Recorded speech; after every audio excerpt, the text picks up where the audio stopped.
Saya senang sekali tadi mendengarkan Ibu bernyanyi ya. Ini sepertinya baru pertama kali saya melihat lagu itu dimulai di pertengahan ya, sebelum ceramah ya. Tapi justru membuat kita jadi relax, bersemangat ya. Bagus sekali. Oke, saya akan membahas tentang cengbeng. Cengbeng sekarang ini sedang kita lakukan ya, tadi di dalam lagu yang Awija, di sana tertulis berbahagia jika hidup di dunia tanpa membenci ya, berbahagia hidup di dunia dengan penuh cinta kasih. Karena memang kita harus mengerti hidup di dunia ini ada ujungnya, karena tidaklah kekal. Ujungnya di mana? Ujungnya adalah kematian. Kalau kita datang pada saat cengbeng, harusnya itu mengingatkan kita juga bahwa satu ketika kita juga ada di tempat-tempat itu. Apakah itu di kuburan, ataukah di laut, atau di buci ya, di buci. Nah seperti itu. Satu ketika saya juga mengalami hal yang sama di dalam keluarga saya. Kita kehilangan papa yang tercinta di usia 90 tahun. Nah, kita juga harus mengumpulkan, karena pada saat itu keluarga saya ingin untuk dikuburkan. Padahal waktu itu papa saya memintanya dikremasi. Tapi karena berkenan keluarga untuk bisa hadir di kuburan bersama-sama, itu sebenarnya menjadi keinginan dari anak dan cucu, bahwa kalau papa dikubur kita bisa pergi bersama-sama. Karena pada saat itu memang keluarga kami sudah tidak semuanya Buddhis ya, jadi sudah ada yang berarti agama. Jadi mereka mengharapkan bahwa dengan kekuburan kita bisa tetap bersama-sama. Kita mengulas tentang cengbeng. Cengbeng ini bagaimana sih ceritanya ya? Saya dulu, saya rasa saya nggak perlu ini ya. Karena ini biasanya bikin nih bagian dari tim saya ya yang buat ini. Oke. Ini perkenalkan saja bahwa saya pernah jadi profesional ya. Bisnis kami adalah jewelry. Oke, lanjut saja. Nanti dibahas jewelry-nya aja. Sekarang 80% kami terima. Karena memang sekarang diamond itu di luar negeri ada dari abu jenazah itu dimasukkan ke dalam diamond juga. Ada seperti itu. Ya oke, yuk ini saya ini sekarang ini sudah tidak banyak aktif di perusahaan, tapi lebih banyak sebagai mentor atau komisaris atau pengajar-pengajar seperti itu. Yuk, ya sekarang ini yang sedang saya kembangkan adalah gula aren. Cuma sayang sekali hari ini saya tidak bawa. Jadi gula aren ini hasil dari desa Buddhis. Dari desa Buddhis, ibu-ibu daerah, ibu-ibu desa di atas gunung yang membuat gula aren. Dan gula aren bagus sekali untuk penderita diabetes ya. Jadi sebaiknya kita tidak memakai lagi gula putih. Cuma sayang saya tidak bawa, nanti saya kirim aja ke sini ya.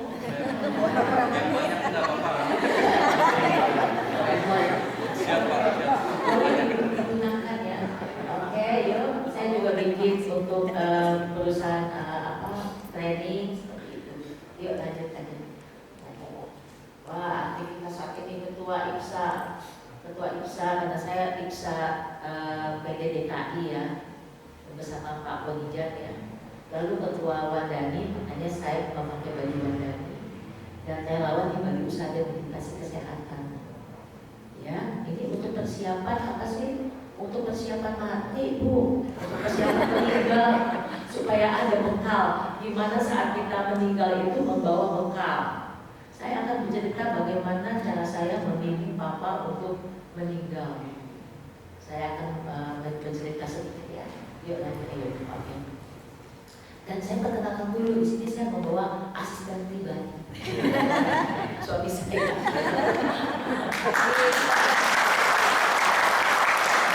Suami saya ini memang kami ini selalu bersama-sama, mungkin sama seperti Harsono dan Junior ya. Itu sahabat-sahabat kita juga ya, yang selalu mendampingi di mana saya berceramah. Tapi lain kali boleh mengundang suami saya untuk berceramah tentang meditasi. Karena beliau ini juga meditator dan sangat rajin dan sangat disiplin untuk meditasi sehari minimal 2 kali pagi dan malam. Bagus ya Bu, Bapak-bapak untuk meditasi ini karena penting ya. Nanti saya cerita-cerita sedikit-sedikit ya, karena waktunya juga terbatas. Jadi satu ketika Bapak saya tahun lalu di tanggal 1 Maret ya, tanggal 4 Maret ya, itu meninggal karena mengalami sakit tua lah ya, atas 90 tahun.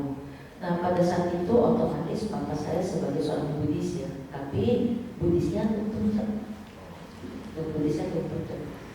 cuma Papa Mama itu terbiasa untuk datang ke wihara setiap hari untuk bersembahyang, ke wihara atau ke kelenteng. Nah satu ketika yang memang sakit. Pada saat sakit, apa yang harus saya lakukan? Yang harus saya lakukan adalah mengajak Papa untuk terus mendengarkan parita. Saya otomatis mengajak para biku. Nah, pada saat itu juga ada famili yang mau mengajak pemuka agama yang lain. Apa yang harus saya lakukan? Yang harus saya lakukan adalah meminta maaf bahwa Papa sebaiknya hanya mendengarkan satu bahasa ya, satu bahasa. Kalaupun mau berdoa dengan cara agama lain boleh, tapi hanya di dalam hati. Karena takutnya pada saat mengalami stroke atau mengalami kondisi tidak sadar, pada saat itu dalam keadaan tidak sadar, kan kita tidak tahu ya, mendengar atau tidak mendengar kan kita tidak tahu. Tapi pada saat kita membaca parita, sebenarnya secara apa ya, secara abhidhamma ya, karena saya juga belajar abhidhamma, bahwa semua suara itu akan masuk ke dalam alam bawah sadar, tetap akan masuk walaupun dalam keadaan tidak sadar. Itu kan yang kita tahu tidak sadar. Bisa saja telinganya masih mendengar. Makanya kalau dari keadaan tidak sadar, kadang-kadang masih keluar air mata kan ya. Apalagi kalau anaknya bertengkar, terjadi konflik, biasanya yang sakit itu walaupun tidak sadar air matanya bisa keluar. Karena secara alam bawah sadar bisa terjadi. Ini masih merekam seperti itu. Nah, pada saat detik-detik terakhir saya juga minta dengan keluarga yang non-Buddhis untuk tetap menghormat dengan cara Papa yang hanya mendengar satu agama saja, yaitu agama Buddha. Seperti itu. Dan ternyata keluarga saya sangat respect ya, sangat menghargai. Seluruh acara dan persembahyangan digunakan dengan cara Buddhis. Nah, pada saat detik-detik terakhir adalah di ruang ICU itu kami semua sudah berkumpul dan tidak ada yang ketinggalan. Anak, cucu, cicit semua ada di sana. Semua menghormat, semua nama sekarang pun. Dan saya sendiri yang melihat monitor, karena pada saat itu kita hanya bisa melihat monitor turun dari 30, 29, 28. Saya yang melihat, yang lain membacakan parita ini Iso Bhagawa seperti itu, Buddha Dhamma Sangha Nusati, terus sampai habis, sampai sudah habis, lewat baru selesai. Nah itulah detik-detik terakhir kita membimbing orang yang meninggal agar tetap dalam kondisi tenang.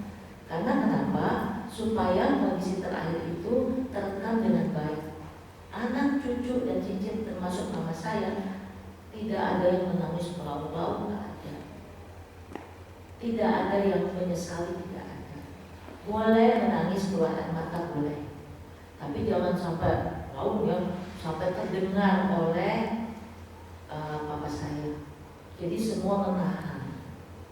Sampai di kuburan juga kami tidak ada yang sampai menangis seperti itu, karena kita sadari bahwa hidup itu ada batasnya. Hidup itu pasti satu ketika kita pun akan meninggal. Kita semua kan lagi ngantri ya, dari nanti ke arah sana. Tapi kadang-kala memang kita lupa. Lupa itu yang membuat kita penuh dengan awija, kekotoran batin. Pada saat hidup, kemarahan yang ditanggung, kebencian yang ditanggung, keserakahan yang ditanggung, kebodohan yang ditanggung. Kan seperti itu. Kita menabung ini semua. Kalau dilihat di dalam Anutara Nikaya, di dalam Sutta, Sambuddha menjelaskan juga bahwa manusia itu ujung-ujungnya mau meninggal dengan tenang, karena ini terakhir di alam bahagia. Kan seperti itu. Pertanyaan saya, ini pernah saya tanyakan dengan teman-teman juga yang non-Buddhis. Pertanyaan saya, ujung akhir kita mau kemana? Kalau kita jelas menyibadah ya, menyibadah. Dan mereka juga bilang mau ke alam surga. Apakah itu alam-alam yang penuh dengan kebahagiaan? Jelas kalau nirvana ini sudah kondisinya sudah tenang ya, tidak ada lagi bahagia, tidak ada lagi kebencian seperti itu. Tapi kalau di surga itu alam-alam bahagia yang punya kondisi juga yang bisa berubah. Nah, tapi pertanyaan saya begini, kalau kita mau meninggal dan terakhir di alam surga, di alam bahagia, jika di dalam kehidupan ini prosesnya itu tidak dilakukan, prosesnya kita itu tidak dalam keadaan bahagia, proses kehidupan ini, bagaimana kita ujung-ujungnya bisa bahagia? Kalau setiap hari kita semua ya melakukan tabungan-tabungan dengan penuh kemarahan, kebencian, gak senang ini, gak senang itu, marah, lalu serakah, bertubi-tubi, di kantor, di pekerjaan juga sama. Pada saat saya bekerja di perusahaan juga begitu. Namanya staf itu begitu banyak, setiap hari ada aja. Yang ini main salah-salah, yang ini salah, yang itu salah. Tidak ada yang pernah menyalahkan diri sendiri. Selalu ingin menyalahkan orang lain. Penuh dengan kata-kata kasar, penuh dengan gosip. Kan seperti itu yang kita lakukan. Nah, kalau kita menabung seperti ini, hidup kita penuh dengan kebencian, kemarahan, keserakahan seperti ini, kebodohan, bagaimana kita bisa mencapai alam bahagia? Ini saya tanyakan juga kepada seluruh staf saya yang non-Buddhis. Dan mereka bilang, iya juga ya, bagaimana kita mau mencapai hal itu kalau di dalam kehidupan ini tidak berbahagia? Di dalam statement yang Sang Buddha juga menjelaskan, di alam sini bahagia, di alam sana bahagia. Kan itu ya. Nah, oke, kembali lagi ke proses Cengbeng. Cengbeng ini apakah kaitannya dengan Dhamma? Ya otomatis Cengbeng ini dibawa dari Tiongkok ya, ritual Tiongkok yang memang berkisar sekitar tanggal 4 sampai 6 April. Sepertinya akhirnya kapan ya ini Cengbeng? Hari ini tanggal 7 ya, kurang lebih seperti itu.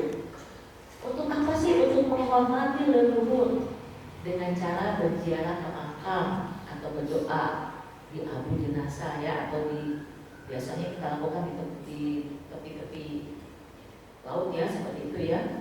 Nah, tadi pada saat saya datang ke sini, saya membaca tulisan Dahlan Iskan. Ada yang sudah baca? Dahlan Iskan yang pergi ke Tiongkok, ke China, dan pada saat itu lagi Cengbeng. Dan pada saat Cengbeng itu di Tiongkok katanya libur, dan antriannya banyak sekali. Kalau jalanan tuh macet karena mereka semua pergi ke tempat persembahyangan.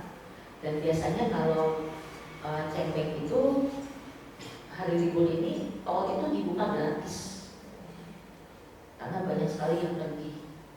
Nah jadi kalau di China ini sekarang semua kebanyakan dikremasi selain yang muslim. Yang muslim tetap di kuburan. Nah lucunya pada saat itu Dahlan Iskan sepertinya mau pergi berkunjung ke masjid dan bertanyalah kepada supir taksi bahwa mau bertemu dengan kumpulan muslim yang sedang berdoa. Lalu dibawanya cukup jauh dan Dahlan Iskan kaget sekali karena ternyata dibawanya ke kuburan. Dan di kuburan memang penuh dengan orang-orang muslim yang bersembahyang di sana yang membersihkan kuburan seperti itu. Ternyata di Tiongkok sangat menghargai dan menghormati cengpeng. Ya, oke. Ada juga yang bilang bahwa cengpeng itu ritualnya dari Konghucu ya. Ada juga yang bilang seperti itu. Tapi oke, kita mengikuti saja ya apa manfaat dari cengpeng. Manfaat dari cengpeng otomatis mengenang dan menghormati yang meninggal. Sayang sekali banyak dari agama-agama lain, agama-agama tetangga yang justru menjauh dari hal ini. Mereka nggak mau berkuburan. Cuma saya lihat pergeseran dari tahun ke tahun. Tahun ini saya lihat kok banyak ya. Sekarang ini mulai teman-teman saya yang non-Buddhis yang dulunya anti ke kuburan, sekarang mulai ke kuburan. Apakah ini pergeseran budaya atau memang sudah dipikirkan bahwa untuk untuk menghormati orang tua yang harus seperti ini mulai bergeser. Udah mulai nih, walaupun memang ada beberapa agama-agama yang melarang untuk pergi ke kuburan. Ya. Lalu apa yang dilakukan yang harus kita lakukan? Yang mengingat apa yang sudah dilakukan oleh yang meninggal. Biasanya memang kalau kita kumpul ini kita mengingat lagi, ini si Pupung, si Popong ngapain sih dulu, atau papa saya seperti apa sih. Seperti kemarin kami juga ke kuburan papa, kita melihat lagi bahwa mengenang lagi bahwa papa itu seorang pejuang ya. Itu kita bahas dengan anak-anak. Jadi jangan sampai cengpeng itu ke kuburan hanya sibuk bawa makanan ya. Kenapa bawa makanan apa baca, bawa makanan apa ya? Ya udah kita makan di sana, ya kan? Nah ini seperti itu ya. Ya otomatis kita mengharapkan bahwa keluarga berkumpul. Memang kalau di keluarga saya ini kita mengharuskan termasuk anak untuk ikut ke kuburan.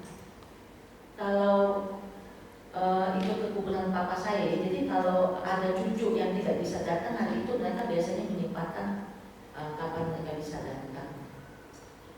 Lalu diharapkan generasi penerus, kan kita juga kepengen ya anak cucu kita ya untuk tetap menghormat, termasuk saya juga.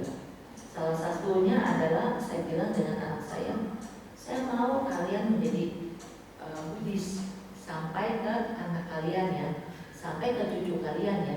Karena apa?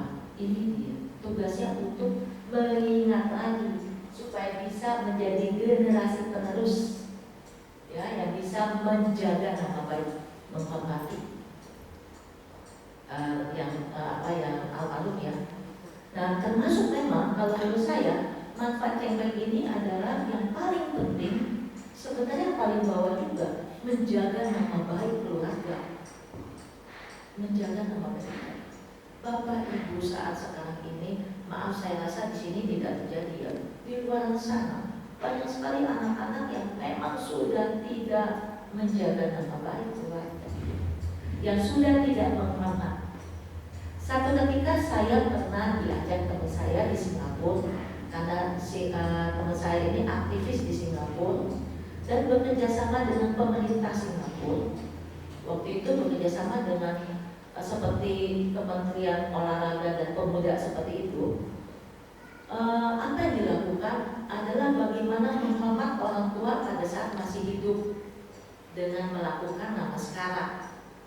Jadi bukan lagi agama. Pemerintah Singapura mengharapkan bahwa Singapura ini punya generasi yang menghormat orang tua pada saat lagi hidup, bukan pada saat meninggal saja. Justru hidup, pada saat hidup kesempatan kita untuk menghormat. Nah, pada saat itu saya hadir, dilakukan di lapangan, yang datang menteri untuk acara menghormat. Yang mengikuti pada saat itu ada 1.000 keluarga. Saat itu dibawakan ember seperti itu ya, untuk biasa cuci kaki ya, minum teh. Yang datang itu pakai jas. Saya sampai melihatnya nih, wow, pakai jas semua ya. Anak-anak muda menghormat sampai nangis mereka. Wah, luar biasa ya. Itu gerakan yang dilakukan oleh Singapura agar generasi mudanya bisa menjaga nama baik keluarga. Karena banyak sekali sekarang ini yang sudah lupa dengan keluarga. Orang-orang tua dibawanya kemana? Rumah-rumah jompo. Padahal kalau dipikir-pikir rumah jompo sekarang juga enak-enak sih ya, dibandingkan hidup sendiri di rumah kan. Di rumah jompo sini, teman saya punya mama, dia ada ke rumah jompo juga, datang ketemu sama teman-teman, enak juga ya.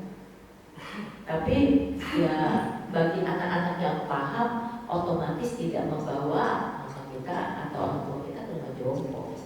Ya seperti itu. Oke. Yuk, manfaat cengkeh seperti itu ya, mengenal, mengingat, menjalin kekerabatan, dan menjaga nama baik. Itu 4 manfaat dari cengkeh yang menurut saya seperti itu. Oke, yuk lanjut. Nah, ngapain pada saat cengkeh? Ngapain pada saat kuburan? Kita melakukan apa? Termasuk saya pun menjadi pengamat, mama saya yang membereskan ini tempat persembahyangannya. Mama saya termasuk yang sangat disiplin. Dia tidak memberikan kepada anak-anak untuk mengurus persembahyangan. Jadi beliau sendiri yang membuat makanan, kue-kue, membeli seperti itu ya. Karena itu adalah aktivitas yang beliau butuhkan saat ini. Ya, dibandingkan nanti anak-anak kok ngurusin, makanya juga diem ya. Lebih baik mama saya karena sangat aktif, beliau yang membeli sendiri. Nah, pada saat itu saya melihat, biasa ya, yang bagi orang-orang yang masih tradisi menggunakan tata cara tradisi, biasanya airnya pakai apa? Pakai teh, sama pakai arak, ya. Ini cerita lucu sih memang. Beberapa tahun yang lalu, mama saya kalau sembahyang juga, kalau sebelum cincin di depan ya, sembahyang kepada Tian Agung ya, kita juga semua ikut. Lalu saya lihat, saya bilang, "Ini apa, Mama?" "Itu arak." "Mama, jangan dikasih arak Tian Agungnya." "Kenapa?" "Takut Tian Agungnya mabuk gimana?" "Oh yang mama." "Oh gitu ya." "Oh iya." Semenjak itu dia tidak lagi memberikan arak. Tapi kemarin saya juga surprise ya, kaget pada saat datang, bawa arak. Saya bilang, "Ma, Papa selama itu tidak pernah minum arak. Jangan dikasih arak, Ma. Nanti Papa juga bingung di situ disiapin arak." Ini candaan ya. "Oh gitu ya." "Oke." Mama saya termasuk orang tua yang tulus. "Oke, tidak diberikan." Jadi yang diberikan teh. Kue-kue juga diberikan, dan termasuk biasanya ayam, ikan, tadi ya, seperti itu. Lalu saya bilang begini, nah, apa gunanya makanan ini? Makanan ini kita berikan, kue-kue ini kita berikan saja kepada orang-orang yang ada di kuburan, penjaga-penjaga kuburan, seperti itu ya. Nah, ayam, ikan, sama babi ini mau untuk siapa?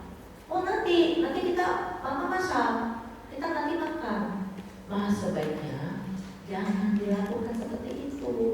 Kalau bisa, ayam, ikan, babi ini kita masak, kita bawa ke panti, kita berikan kepada anak-anak panti. Inilah makanan pagi yang diberikan oleh almarhum. Apa? Oh, nah jadi Bapak Ibu yang di sini kalau membawa makanan ke kuburan jangan dimakan sendiri. Itu namanya uang baik dimakan lagi sendiri. Udah berbuat baik udah diserahkan dimakan lagi. Waduh, saya bilang emang mah mau makan lagi kita nih? Jangan, saya bilang ini kita diserahkan kepada almarhum, kita berikan dana ini, kita salurkan lagi kepada yang membutuhkan. Oh oke. Nah kalau bisa seperti itu ya. Nah kalau kita mau memberikan lagi buah-buah kepada tamu-tamu yang hadir, biasanya mama saya ditindakan lagi tuh satu kantong untuk keluarga yang hadir. Silahkan saja. Ya, nah ini.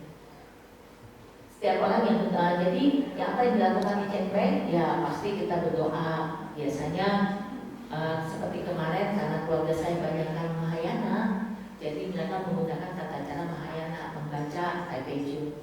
Tapi kalau kita mau baca Palitas, silakan saja kita lakukan gitu. Ya, lalu membersihkan, mengatur bunga, menyajikan aneka makanan ya. Kemarin di sini juga ditulis, wah teh, lupa, arak, saya bilang hapus araknya. Hapus ya. Saya tidak setuju dengan arak ya. Jadi seperti ini. Oke, ini yang kita lakukan di kuburan ya. Yuk, satu. Lalu pada saat kita melewati kuburan-kuburan, gimana nih? Kadang-kala kita lewatin injekin kuburan orang lain juga ya. Kadang-kala kuburan itu kan rapat sekali, cuman sekarang ini banyak kuburan yang sudah tertata dan rapi.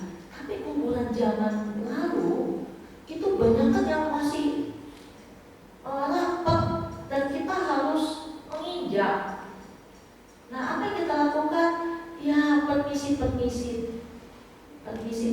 ya, dan biasanya yang saya lakukan adalah sahabat serta bawa tusuk kita, semoga semua makhluk yang di sini berbahagia.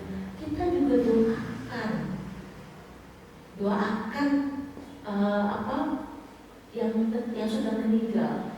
Bisa saja mereka juga menunggu sanak saudaranya untuk hadir. Ternyata nggak hadir. Mana nih sanak saudaraku? Yang ada tetanggaku aja yang rame. Kasihan juga ya. Nah seperti itu. Oke. Yang dilakukan di saat Cengpeng. Oke, di rumah aku juga kita ada di rumah aku ya. Atau di laut. Di rumah aku juga sama. Atau kita ke laut ya. Kalau papa mertua saya ditabur di laut. Nah apa yang saya lakukan dengan papa mertua saya yang sudah meninggal? Saya tidak pergi ke laut. Aneh juga ya, saya tidak pergi ke laut karena setiap malam fotonya ada di altar rumah saya, dan setiap malam setiap hari ya, pagi dan malam kita melakukan doa, kita melakukan pelimpahan jasa untuk almarhum. Jadi bisa saja dilakukan di rumah, tidak usah pergi ke laut, dilakukan di rumah, dilakukan upacara persembahyangan sendiri juga boleh, karena setiap perbuatan baik yang kita lakukan harus kita limpahkan kepada almarhum ya. Jadi jangan sampai menunggu ada ritual dulu. Oh saya mau berdoa untuk papa, doa aja dulu Cengpeng. Kelamaan. Nanti almarhum yang di sana tuh lagi menunggu, lama bener nih. Tidak didoakan kan seperti itu ya. Ini yang dilakukan di Cengpeng ya, di rumah aku dan di laut. Oke. Nah menurut Anuttara Nikaya, ini yang berhubungan dengan dhamma ya. Menurut Anuttara Nikaya, apa sih bakti terhadap orang tua? Ada 4 ladang kebajikan yang sangat subur kalau menurut Sang Buddha. Yang pertama, jika bertemu sama Sang Buddha, jika bertemu Arahat dan menghormat kepada sama Sang Buddha dan Arahat. Yang ketiga dan keempat adalah ayah dan ibu. Ayah dan ibu adalah ladang untuk kita menanam kebajikan. Yang tidak berbakti otomatis jika bertentangan dengan ini ya, dengan 4 ladang yang subur tadi ya. Apa yang terjadi Bapak Ibu? Apakah betul anak-anak keturunan kita ini berbakti kepada orang tua. Saya ingin membalik ini adalah apakah kita sebagai orang tua sudah memberikan contoh yang baik agar anak-anak kita bangga dan hormat terhadap tindakan yang sudah kita lakukan. Biasanya kita menuntut anak-anak untuk menghormati, tapi apakah kita sebagai orang tua sudah memberikan contoh terhadap anak-anak? Apakah kita juga mengajarkan dhamma kepada anak-anak? Atau memberikan contoh bagaimana kita berjalan di jalan dhamma? Ini yang terpenting. Jangan sampai kita hanya menuntut kepada anak-anak, tapi kita sendiri sebagai orang tua tidak melakukan hal itu. Beberapa hari yang lalu, karena saya ini diundang di satu tempat dan membahas tentang parenting, yang saya bawakan adalah 8 cups of happiness, 8 cangkir kebahagiaan. Bagaimana kita bisa memberikan kebahagiaan kepada orang yang di hadapan kita, termasuk suami, istri, anak, atau para sahabat. Saya membawakan tema ini bagus sekali karena antusias pendengar itu luar biasa. Dan apa yang terjadi? Setelah itu saya banyak mendapat WhatsApp tentang hubungan anak dan orang tua yang sangat tidak harmonis. Banyak sekali. Rata-rata hampir terjadi seperti ini. Yang namanya anak tidak puas dengan orang tua tidak puas dengan anak, sampai anaknya meninggalkan keluarga. Ada juga anak sampai meninggalkan keluarga, sampai memutuskan hubungan. Ada. Apakah anak-anak ini anak-anak yang tidak baik? Kalau saya lihat ya, mamanya berkata begini, anak ini dulunya baik, tapi sekarang seperti ini.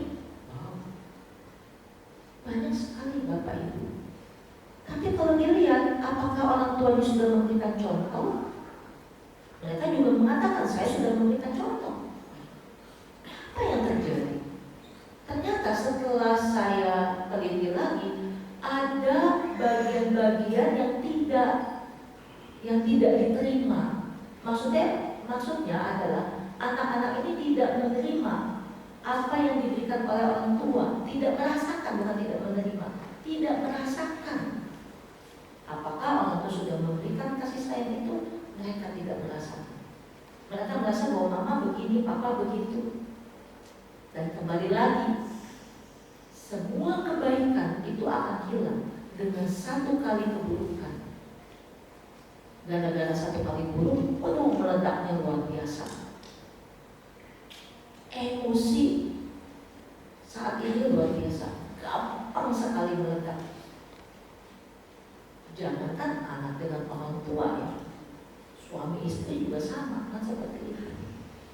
Ya, jadi ini dengan kita memahami ini, artinya persembahyangan itu juga sangat penting. Apakah itu persembahyangan di kuburan, di rumah, di laut, atau di rumah abu, itu sangat penting. Sebenarnya pada saat kita bersembahyang, kembali lagi kita mengenang betul papa mama kita, leluhur kita itu seperti apa. Beruntung papa saya membuat buku, jadi kita bisa membaca kembali, dan itu kita bisa berikan kepada anak dan cucu ya. Dan yang luar biasa, ini bukan saya menceritakan, tapi ini memang kenyataannya. Bagaimana cucu-cucu dari papa saya juga sangat respect sama beliau, sangat respect. Karena semakin tua, semakin bijak. Kadang-kadang ada orang yang semakin tua, katanya kalau semakin tua seperti anak kecil ya. Papa saya tidak begitu. Semakin tua dia sangat bijak. Dia membagi harta, dia bersikap dengan sangat bijaksana terhadap anak-anaknya, tidak membeda-bedakan antara anak perempuan dan anak laki-laki, sama saja. Bukan karena kita mengharapkan harta atau apa, bukan, tapi beliau ini sudah sangat memahami hal ini, sudah menjaga, membagi, mengatur, memanage, dan tidak berkelakuan seperti anak-anak. Jadi para bapak ibu, kita pasti akan mengalami usia tua.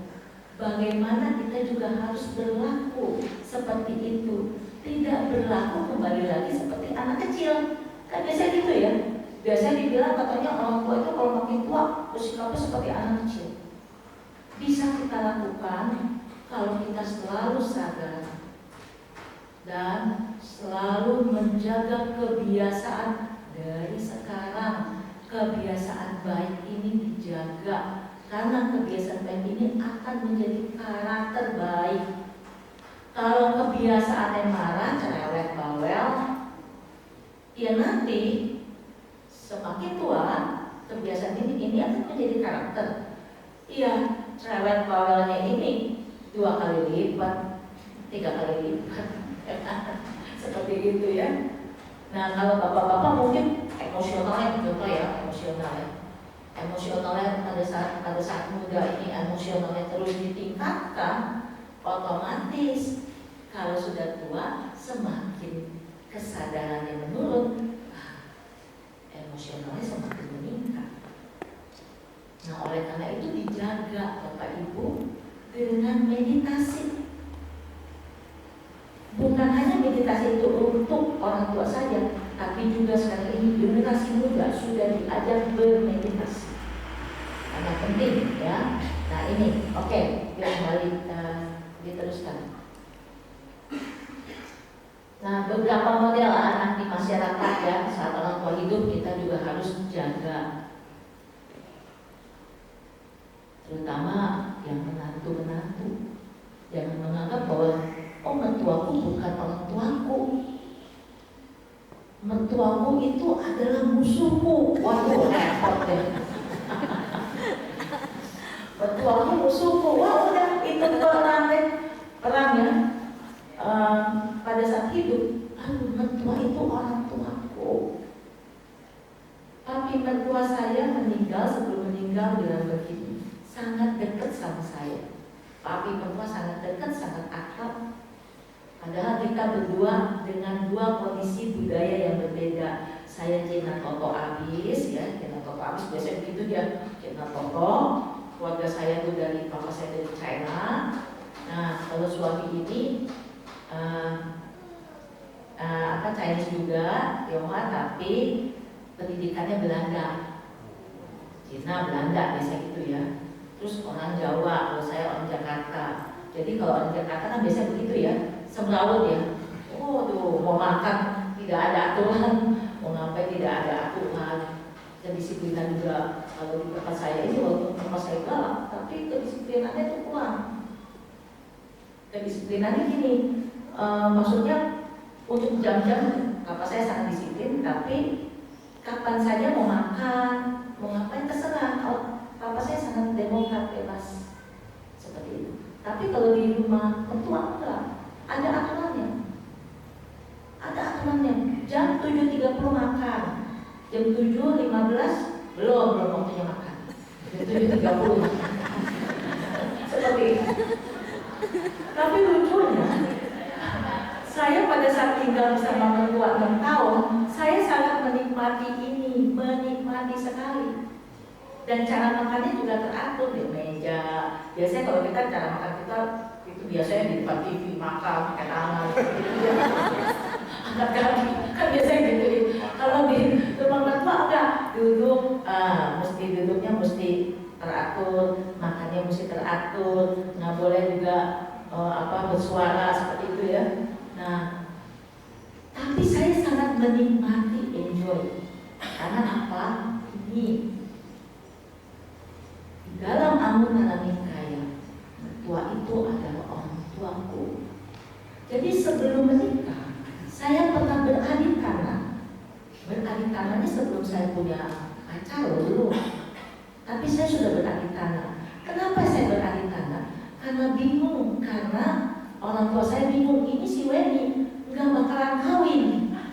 Waduh, aku udah sangat takut. Jadi saya juga berpikir, iya ya, saya nggak bakalan kawin nih. Saya tuh seneng banget, saya senang loh tidak kawin, seneng banget. Jadi ibu-ibu jangan takut ya kalau anak yang nggak mau kawin. Bisa saja anak itu senang loh nggak kawin. Saya juga seneng banget. Karena kenapa? Dengan tidak kawin saya bisa bebas, ngapain aja, bisa bebas mungkin menjadi sayaling. Karena saya waktu itu mau jadi sayaling juga, tapi mama saya tidak boleh. Wah, kalau jadi sayaling pasti kamu tidak menikah. Ya. Nah pada saat itu saya beralih tanah di depan altar. Saya bilang ini, jika ada suami, jika ada seorang pria yang mau denganku, aku akan membuat dia bahagia.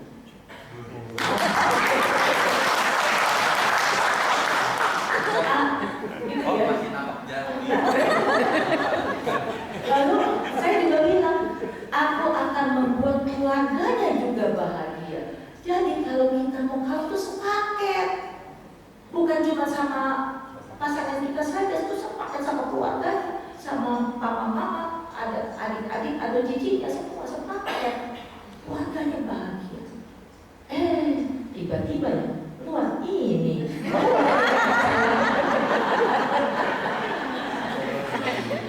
Seperti itu, tapi itu memang benar-benar kejadian ya. Dan disitulah saya bertekad untuk memberikan contoh bagaimana Buddha Dharma di dalam keluarga. Karena suami saya dulunya bukan Buddhis, keluarganya juga bukan Buddhis. Dan terakhir sebelum meninggal, kami sempat bernamaskara sebelum meninggal ya, pada saat masih hidup. Papi mertua bertanya, ngapain kamu bernamaskara? Jangan, kamu jangan quick depan papa, depan papi. Pi, kasih kesempatan kami untuk menghormat kepada orang tua. Jadi mertua pun juga merasakan. Nah kalau papa saya sama mama saya dulu, namanya orang tua dari China ya, mau nggak di quick? Nggak mau, nolak. Kami semua bersama-sama dengan cici saya semua bilang begini, sama, kasih kami kesempatan menghormat kepada papa dan mama di saat masih hidup. Papa saya langsung kaget dan duduk. Semenjak itu, kalau Sinja, dia sudah menunggu dengan bangga. Papa udah tunggu nih, kapan pada mau nama sekarang? Waduh, sekarang menuntuk. Jadi ini kebiasaan dari anak, untuk anak-anak juga ya. Jadi anak-anak juga tahu kalau mau dikasih apel, nama sekarang dulu. Nah seperti itu. Ya, jadi pada saat orang tua ini kita harus menghormat, apalagi pada saat meninggal, jangan dilupakan. Saya masih menghormat kepada akun kalau ada acara-acara patidana pelimpah saya tetap masukkan nama-nama almarhum kakek nenek semua saya masukkan ya. Nah, ya otomatis yang kita mau adalah anak-anak itu bisa, atau generasi penerus itu bisa menghormat pada saat orang tua hidup dan pada saat orang tua meninggal. Jangan hanya salah satu, pada saat orang tua hidup aja aku menghormat, atau pada saat meninggal saja aku baru sadar menghormat. Dan jangan sampai nih Bapak Ibu ya, satu ketika kemarin saya juga kedapatan curhat dari seorang ibu yang mengatakan begini, ini loh aku terjadi peperangan dengan anaknya sulit sekali untuk menyatakan maaf.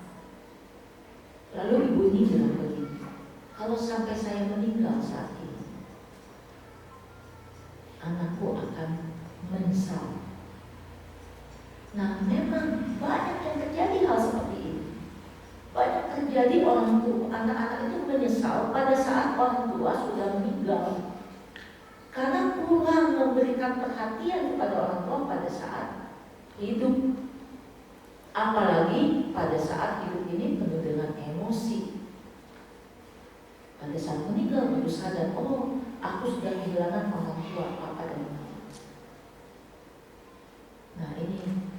seharusnya kita renungi ya, sebagai generasi penerus. Oke, yuk lanjut. Nah, ini kewajiban anak terhadap orang tua ya. Pasti sudah biasa mendengar ya dengan segala warga suta. Segala warga suta adalah aku akan menyokong mereka, aku akan melakukan tugas-tugas kewajibanku terhadap mereka, aku akan menjaga baik-baik dari keturunan dan tradisi keluarga, aku akan membuat diriku pantas menerima warisan. Nah, ini yang paling disenangi kan? Kalau mendengar kata warisan kan? Aku akan pantas menerima warisan. Nah, memang banyak orang tua yang takut banget memberikan warisan. Takut sekali. Karena kenapa? Ini pada saat hidup ya. Pada saat hidup orang tua masih banyak yang melekat dengan harta, tidak membagi kepada anak-anak. Mungkin karena anak-anaknya juga tidak memberikan perhatian kepada orang tua. Bagaimana orang tua mau membagi harta? Atau ada juga anak-anak sekarang kan juga pintar ya, pintar sekali ya. Pada saat pulang dari luar negeri atau lulus dari kuliah, mereka memang pintar secara hard skill, secara ilmu pengetahuan pintar. Tapi generasi muda saat sekarang ini kurang dipahami, kurang memahami tentang soft skill. Soft skill itu adalah pelajaran tentang karakter, pelajaran tentang budi pekerti, pelajaran tentang sopan santun. Bayangkan kalau dulu ya, kita angkatan saya angkatan tahun 60-an nih. Di sini banyak ya angkatan tahun 60-an ya. Umur saya sudah 53 sekarang tadi. Jadi tanya umurnya berapa Bu? 53. Nah, pada saat papa mama dulu pulang, kita bersemangat kan. Wah, papa mama pulang boleh. Coba sekarang, kalau papa mama pulang sepi, benar. Pulang buka pintu sendiri, ya kan? Masuk ke kamar anak aja sepi, padahal anaknya ada. Kenapa? Lagi sibuk main game. Sampai kita teriakin, papa pulang nih, mama pulang nih. Papa mama pulang nih. Udah 3 kali baru. Oh iya papa. Oh iya mama. Tuh ya, aku sibuk ya, aku sibuk. Itu dia. Ini kan kenyataan. Mereka tidak dan jarang mendengar bagaimana mempunyai karakter yang baik. Soft skill ini pun terjadi di perusahaan-perusahaan. Sekarang ini makanya saya melakukan training lebih banyak kepada soft skill. Karena hard skill itu jago komputer, udah jago, ya, jago accounting, jago. Tapi kerjanya marah melulu di kantor. Tersinggung sekali, cepat sekali tersinggung. Ditegur dikit tersinggung. Anak kita begitu kan ya kebanyakan ya. Saya yakin anak-anak di sini enggak ya, anak di luar sana ya. Tapi kebanyakan begitu tuh, tersinggung dikit marah. Waduh. Nah ini yang terjadi ya. Jadi kita harus membuat diri kita pantas menerima warisan karena kita sangat menjaga perilaku ya. Nah yang terakhir, aku akan mengurus persembahyangan kepada sanak keluargaku yang telah meninggal dunia. Jadi Bapak Ibu, maaf nih, kalau Bapak Ibu punya keturunan bukan Buddhis, ditanyakan, mau nggak mengurus papa mama pada saat sudah meninggal? Karena jangan sampai, nanti ada ceritanya ya, jangan sampai kita terus menunggu di alam sana karena keturunanku tidak memberikan perhatian kepada aku yang sudah meninggal dan terlahir di alam yang menderita. Apakah saya akan masuk alam bahagia? Belum tentu. Saya pun mengalami atau mempunyai tabungan baik dan tabungan buruk. Kita kan sekarang sedang berjuang untuk mengisi tabungan baik. Tapi tabungan buruk kita yang kita bawa-bawa dari karena masa lalu juga masih belum habis. Kita masih masih simpan. Ya, oke. Yuk. Jadi kalau ada orang tua yang punya anaknya non-Buddhis, bikin aja surat wasiat, Bu, Bapak, bikin. Kalau saya meninggal atau saya sakit, saya hanya mau dilakukan persembayangan secara agama Buddha dengan seorang bante. Karena apa? Ini yang terjadi. Masih ada waktu sebentar ya. Ini yang terjadi. Di tempat saya ada seorang pasangan sangat aktif. Bapaknya sampai berusia 80 tahun. Sudah hampir 60 tahun beliau ini sangat aktif di wihara-wihara. Sangat aktif. Tapi sayang sekali keturunannya tidak beragama Buddha. Ada yang terjadi pada saat masuk rumah sakit di ICU, didatangkan oleh pendoa-pendoa ya. Bante datang sekali. Dari agama lain datangnya 5 kali sehari. 5 kali sehari. Lalu apa yang terjadi? Nah, karena ini masih ada istrinya ini memanggil saya, bilang begini, Weni, kamu kan tahu ya, si bapak ini kan nggak pernah mau ya pergi ke tetangga sebelah, dia mau tetap di rumah kita ini, iya. Tapi gimana sekarang seharian di ICU bisa sehari 5 kali baca-baca doa dengan cara-cara yang lain. Waduh, menurut kamu gimana? Wah, kalau ini akan membuat gelisah sebelum meninggal, akan membuat gelisah. Seperti yang tadi saya uraikan, sebelum meninggal, kalau gelisah, apakah bisa masuk ke alam bahagia? Tidak.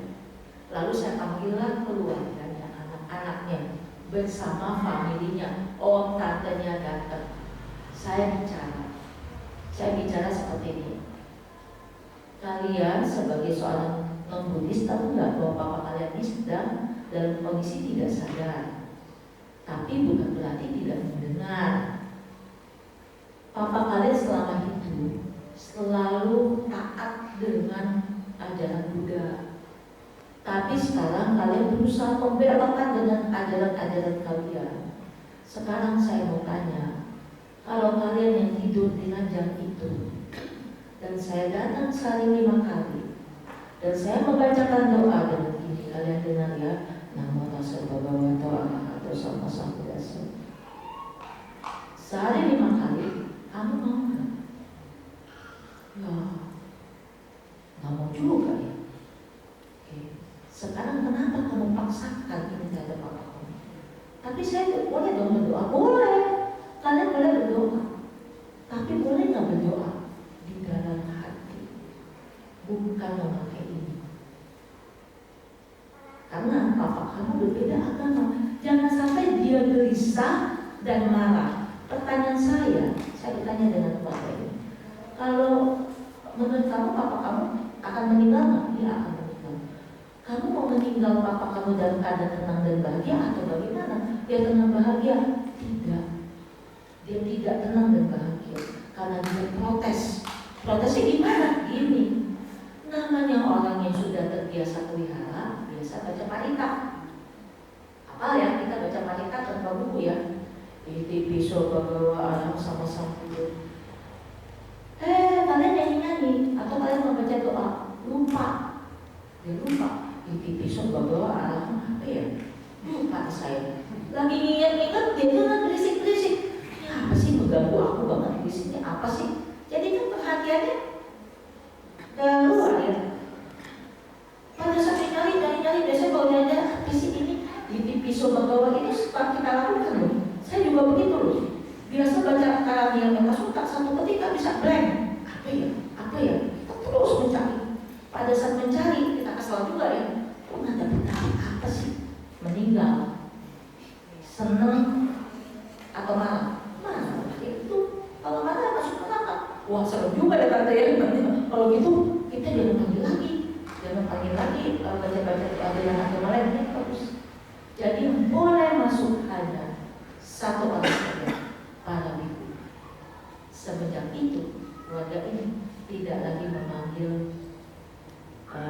dengan cara doa-doa lain. Sampai meninggal kita lakukan dengan cara tulis. Oleh karena itu saya harapkan bahwa di sini kita semua punya keyakinan yang kuat ya terhadap agama. Oke. Nah, bagaimana dengan tradisi Theravada ya yang kita kenal dengan upacara Patidana? Bapak Ibu pasti kenal ya upacara Patidana ya. Saya tidak terlalu bahas lagi. Yuk lanjut. Oke. Patidana ini melimpahkan kebajikan kepada sanak keluarga yang sudah meninggal. Oke, biasanya tuh di dalam cerita tidak pernah diceritakan belum Patidana ini. Sudah tahu bahwa ceritanya sedikit aja saya ceritakan lagi ya. Jadi pada zaman Sang Buddha ini ada Raja Bimbisara. Pernah dengar ya Raja Bimbisara? Raja Bimbisara pernah mendengar suara-suara itu di tembok-tembok dan lalu bertanyalah kepada Sang Buddha, kenapa ini suara begitu lama di kamar saya? Saya cari tidak ada orang. Memang tidak ada orang. Itu adalah sanak keluargamu yang sudah menunggu ribuan kalpa dari kehidupan pada saat zaman Buddha sebelumnya yang melakukan perbuatan buruk dan terlahir di alam menderita atau di alam peta yang sudah menunggu begitu lama untuk keturunannya melakukan perbuatan baik atas nama sanak keluarga yang sudah meninggal. Tapi selama beribu-ribu kalpa ditunggu tidak ada yang melimpahkan kebaikan untuk mereka. Mereka hanya menunggu Raja Bimbisara untuk memberikan kehidupan jasa. Karena kamu juga tidak melakukan, dibuatlah berisik-berisik. Nah, oleh karena itu sekarang lakukan, kata Sang Buddha. Raja Bimbisara, lakukanlah perbuatan baik terhadapku dengan memberikan jubah, dengan memberikan makanan. Pada saat itu alam ini dibuka, dikasih lihat kepada Raja Bimbisara. Semenjak itulah tradisi Patidana pelimpah jasa dilakukan. Dan pelimpah jasa ini dilakukan jangan menunggu waktu cengteng. Kapanpun berbuat baik dilimpahkan, seperti nanti kita berbuat baik. Saat ini kita berbuat baik, kita limpahkan langsung. Nah, ini tradisi kita ya. Oke. Yuk. Tunjukkan Patidana ini. Oke, ini ada sedikit rujukan ya. Memuja yang patut dipuja itulah berkah utama. Yang patut dipuja ya ibu, ayah, nenek, kakek, sanak keluarga dan para leluhur. Seorang anak yang baik akan mengurus kesebayanan. Itu rujukan ya. Oke, lanjut. Nah, ini sudah jelaskan. Nah, ini yang saya jelaskan tadi di dalam buku Patidana ada kan ya di buku Buddha Sutta ya. Di gerbang-gerbang, di persimpangan seperti ini. Ya lanjut. Tapi jangan sampai ini ya. Kadang-kala ibu-ibu, bapak-bapak kalau diminta untuk ke rumah duka masih ada loh yang tradisi Theravada ini yang mengatakan begini, Bu, tolong ya dibacakan doa nih. Biasanya tim doa. Waduh, saya nggak bisa loh tahun ini. Kenapa Bu? Kiong. Waduh.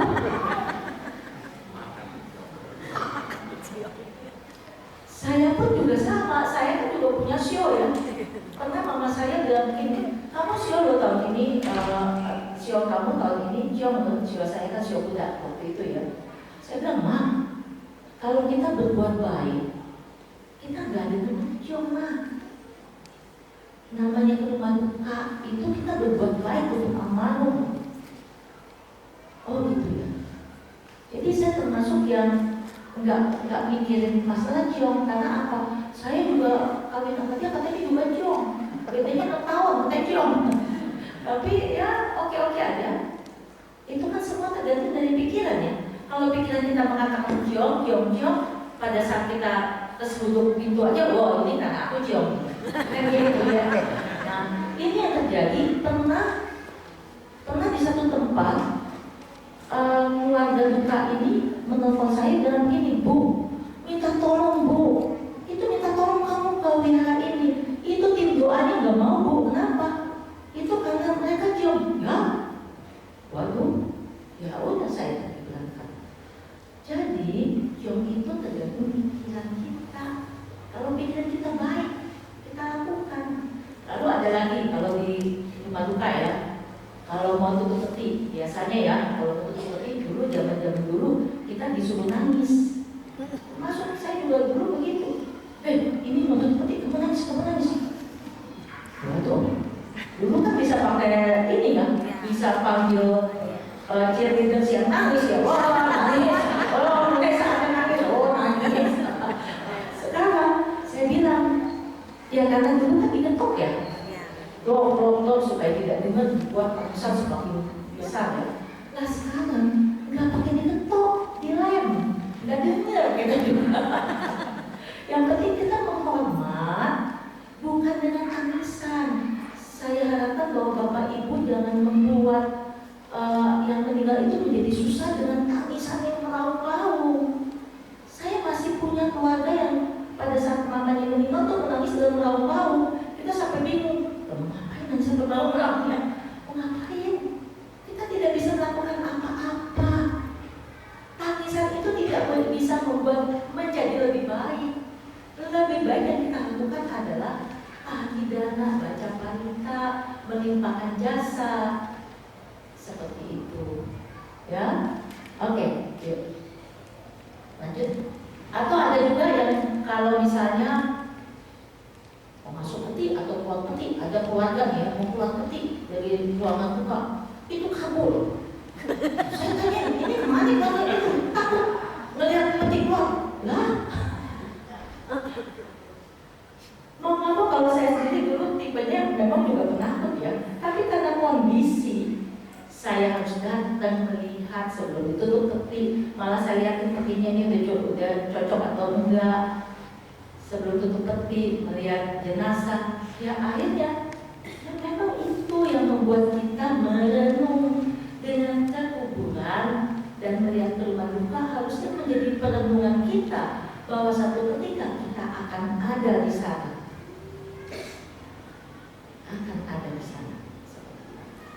Oke, lanjut.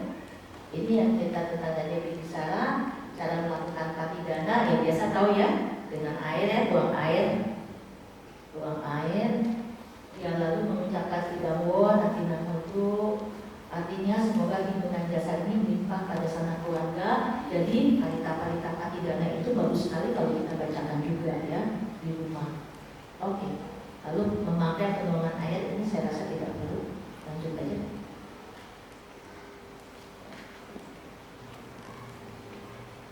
Oke, ini manfaat melakukan patidana otomatis. Kalau patidana menciptakan karma baik. Pasti ada juga pertanyaan-pertanyaan kan, apakah dia keluargaku akan tinggal di alam-alam yang menderita? Kita itu berhubungan banyak sekali. Bisa saja dulu mungkin saya itu juga keluarga di sini ya. Karena keluarga kita sudah banyak sekali dan kita telah sudah begitu banyaknya kelahiran.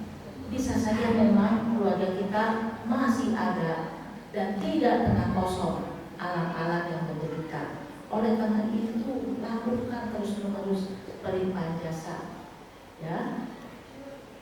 Oke, apa yang harus kita lakukan kalau patidana? Persembahan dana dulu ya, persembahan dana atas nama almarhum, lalu kita melimpahkan, membantu kondisi baik itu berbuah, ya. Oke. Nah, seperti itu. Kira-kira cempeng ini hubungan dengan damai ya banyak sekali, karena di tempat kuburan kita bisa melakukan perbuatan baik seperti tadi ya, makanannya juga kita bisa berikan kepada panti-panti asuhan, kita juga bisa membaca parita, berkumpul seperti itu, banyak sekali. Saya rasa seperti itu cukup. Atau mau ada pertanyaan? 1-2 pertanyaan ya. Ada yang mau bertanya Bapak Ibu?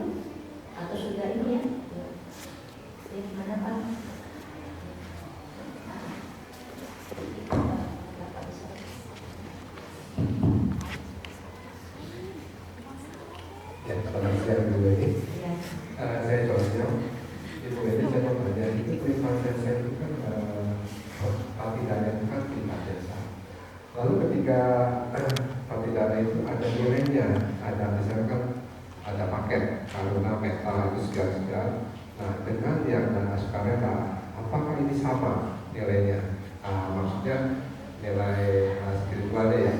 Ya, itu aja. Apakah ada perbedaan nanti sama kelas VIP atau kelas VIP atau kelas rakyat gitu ya? Biasanya kalau kita sebutnya kelas pakai, wah, nah ini apakah sama nilainya? Ini sedikit saya cerita sedikit ya. Satu ketika saya diminta untuk datang di satu acara pati dana, dan panitia ini bilang sama saya, "Bu, ibu datang ya? Ibu datang karena ibu yang nanti memberikan sangga dana pada biku sangga." Saya bilang, "Kenapa harus saya?" "Oh, karena ibu sudah biasa semua dilihat dari sisi materi. Ibu sudah berdana dengan nilai segini. Saya bilang, jangan hanya melihat nilai materi. Yang sebenarnya harus memberikan sangga dana ini adalah itu para orang-orang yang sudah membantu pelaksanaan ini. Mereka berdana dengan pikiran, tenaga, dan uang juga. Walaupun mungkin uangnya tidak sebanyak yang orang berikan, tapi perbuatan baik yang dilakukan ini sangat luar biasa, sangat banyak. Saya kan hanya memberikan dana, uang. Jadi jangan dilihat materi. Itu yang saya bilang kepada panitia. Karena memang selama ini, maaf ya, semuanya banyak melihat hanya materi. Materi banyak, oh dia orang yang paling baik. Belum tentu. Tidak. Materi yang banyak atau yang misalnya ada yang berdana 10 juta atau yang berdana 10.000, bisa saja 10.000 itu mempunyai arti yang lebih banyak dibandingkan berdana 10 juta. Misalnya 10.000 untuk orang yang sangat kekurangan, 10.000 itu sangat berarti untuk mereka makan. Tapi 10 juta untuk orang-orang yang punya kekayaan, 10 juta itu hanya seperti kerikil yang dilempar seperti itu. Tapi yang terpenting adalah bagaimana cara kita melakukan berbuat baik adalah bagaimana pada saat itu kita betul-betul punya keyakinan, pikiran kita yang penuh dengan kebahagiaan pada saat berbuat baik. Mau 10.000, mau 20.000, tidak apa-apa. Tapi jangan berarti nanti di sini, oh kalau gitu, wah berdana kecil-kecil juga tidak apa-apa. Ya bukan berarti itu ya, tergantung kerelaan kita pada saat berdana. Banyak yang punya duit tapi nggak rela, banyak juga. Tapi banyak yang tidak mampu. Saya pernah datang ke sebuah tempat. Ini yang membuat saya terharu luar biasa. Pada saat tahun 2000, sudah cukup lama, 15 tahun yang lalu, saya berangkat ke desa-desa. Di sebuah desa, saya masuk ke sebuah wihara. Di situ ada seorang penjaga tua, patua. Patua ini memakai baju compang-camping lah ya, dan kumuh kusut gitu ya, seperti habis dari ladang ya, bajunya juga udah sobek-sobek seperti itu. Saya masuk bersama Bante dan bertanya, "Pak, Bapak jaga di sini?" "Iya." "Oh, Bapak yang jaga di sini?" "Iya." "Pak, rumahnya di mana?" "Di sebelah." Dibilang dia begitu, di sebelah. Lalu Bapak ini menemani kami untuk di dalam wihara itu, menemani kami sebentar. Lalu kita pulang.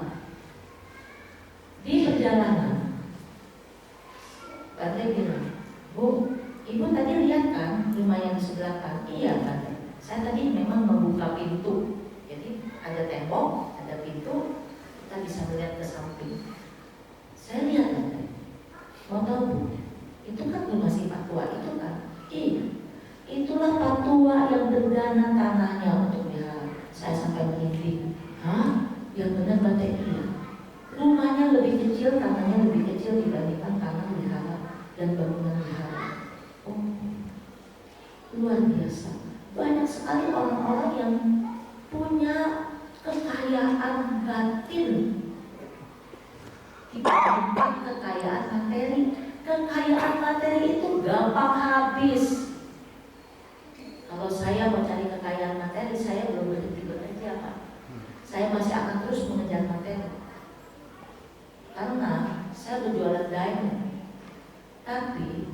saya membaca lagi ajaran Sang Buddha, permata yang paling berharga adalah sang tata gata.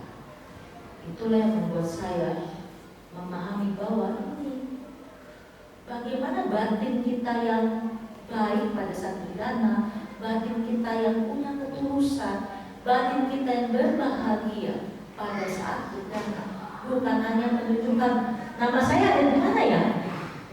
Nama saya di lilin ini ada nggak ya? Atau di tembok ini ada nggak nama saya? Tapi juga jangan berarti, oh tembok-tembok itu tidak boleh dikasih nama. Boleh juga, karena kenapa? Saat ini kita sebagai manusia masih butuh melihat contoh. Jadi jangan sampai semuanya Allah, jangan sampai berbuat baik dikasih tahu, jangan juga. Berbuat baik harus diperlihatkan juga kepada orang-orang sekitar. Tapi yang tahu punya kesombongan dan punya keakuan kan kita sendiri. Pada saat berbuat baik, kesombongan, keakuan, keserakahan jangan ditonjolkan atau kemarahan.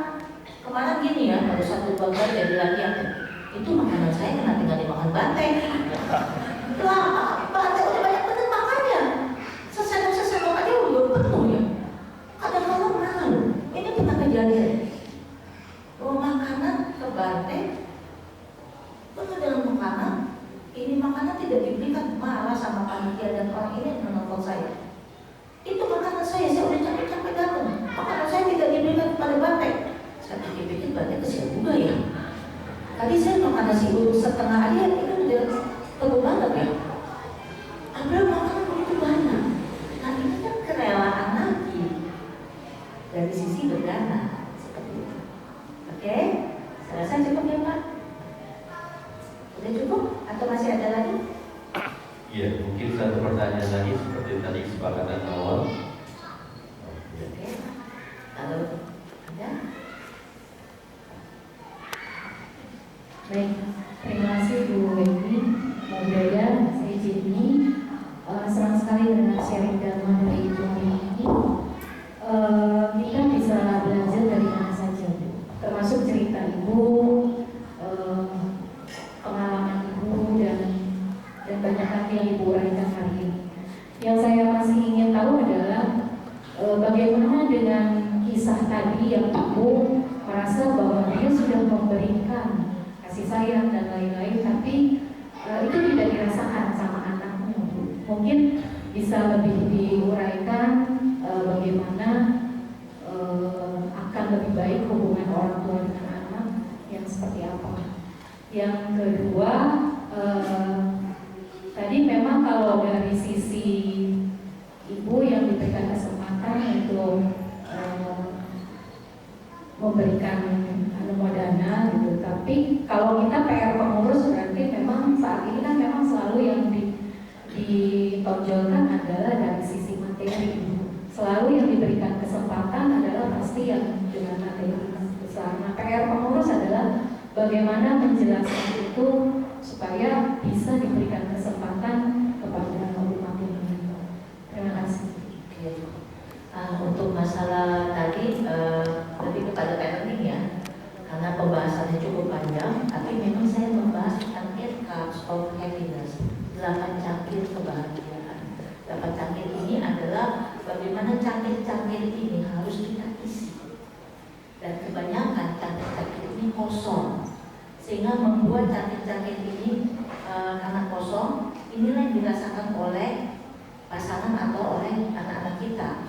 Kita bisa memberikan sangat lebih kepada satu cangkir, tapi mungkin kita lupa dengan 7 cangkir lainnya. Tapi untuk memahami 8 cangkir ini mesti punya sesi khusus. Kita tidak bisa menjelaskan dengan begitu singkat ya. Nanti bikin aja misalnya 2 atau 3 jam, karena perlu contoh-contoh, perlu ini ya penjelasan. Nah seperti itu. Karena jangan sampai anak itu kita berusaha untuk memberikan cinta, tapi anak atau keluarga kita tidak merasakan cinta itu. Seperti itu. Karena kembali lagi kita lebih memberikan kepada satu hal, tapi lupa pada yang lain. Oke ya, itu ya. Oh, kasih contoh satu.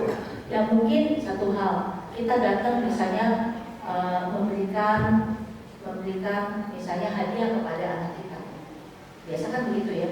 Mama udah memberikan kamu hadiah, mau minta game saya kasih, seperti itu contoh. Tapi anak itu apakah merasakan itu? Belum tentu. Karena ada 7 lain, jadi 8 ini kira-kira seperti ini. Ada perhatian, yang pertama cangkir perhatian, ada cangkir kata-kata kasih. Misalnya kita membuat anak kita ada masa kita bangga, kamu bagus loh, kamu cantik loh, seperti itu. Ini yang kadang-kadang lupa. Ada sentuhan, kita harus sentuh, ya. Ada hadiah juga. Lalu ada hadiah, ada waktu-waktu yang quality time ya, ada quality time, ada juga kejujuran, ada tadi terdapat 6, 7, ada kebijaksanaan. Bagaimana kita menjadi orang yang memang dianggap bijaksana. Jadi kemarin saya ketemu satu anak ini saya cek, anak ini butuh orang yang bijaksana. Jadi cangkir ini kosong, anak ini pintar sekali, tapi dia tidak tahu bagaimana melangkah, dia tidak tahu tujuan. Jadi cangkir kebijaksanaan ini kosong, tidak didapatkan dari orang tua, karena orang tua hanya duit cukup. Anak ini sekolah di luar negeri. Nah, contoh-contoh seperti ini. Ya, jadi nanti kita buat sesi khusus. Yang kedua tadi apa ya? Oh, dana ya, untuk dana. Bagaimana caranya untuk anugerah dana kepada para pemberi dana? Itu boleh saja kita tuliskan di sini ya, anugerah dana kepada ibu ini. Silakan, itu sangat boleh. Itu sangat boleh. Jadi jangan sampai tidak boleh kita pakai no-name aja, tidak pakai nama. Jangan juga, karena sebagai manusia kita harus punya semangat melihat nama-nama itu. Satu. Kedua, biasanya saya ini kalau dipelihara, kalau yang patidana, pelipah jasa, saya berikan kepada orang yang duduk di depan. Jadi yang duduk di depan nanti bersemangat semua pada duduk di depan. Siapapun orangnya yang duduk di depan, saya tidak pusingin. Mau yang misalnya nih donatur lebih, kalau donatur lebihnya datangnya terlambat ya duduk di belakang. Yang duduk di depan adalah orang-orang yang rajin datang, yang memang datang lebih pagi rajin ya duduk di depan. Kalau para donatur biasanya kan minta VIP kan, kita bilang di sini tidak ada VIP. Seperti itu. Silakan datang lebih pagi. Itu katanya ya. Terima kasih. Terima kasih. Sampai serta bawah tusuk di atas. Semoga semua makhluk hidup terbahagia.